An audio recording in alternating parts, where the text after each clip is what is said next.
في كرة القدم الاحترافية، اللياقة البدنية ليست مجرد ميزة إضافية، بل هي أساس الأداء. اللاعب الذي يتمتع بلياقة بدنية عالية يستطيع الحفاظ على مستواه طوال 90 دقيقة، بل وحتى في الوقت الإضافي. هذا يعني قدرة أكبر على الركض، الضغط على الخصم، والقيام بالانطلاقات الحاسمة. اللياقة البدنية الجيدة تقلل من خطر الإصابات، وتسمح للاعب بالتعافي بسرعة أكبر بعد المباريات. بالإضافة إلى ذلك، تؤثر اللياقة البدنية على الجوانب الذهنية للاعب، فتزيد من تركيزه وثقته بنفسه، وقدرته على اتخاذ قرارات صائبة تحت الضغط.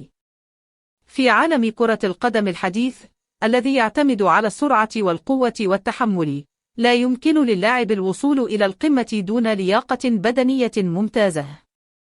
إنها الفرق بين الفوز والخسارة، بين التألق والاختفاء، وبين لاعب عادي ونجم عالمي. فرق كرة القدم المحترفة تستثمر موارد ضخمة في برامج اللياقة البدنية، لأنها تدرك أن هذا الاستثمار يعود عليها بفوائد كبيرة على أرض الملعب.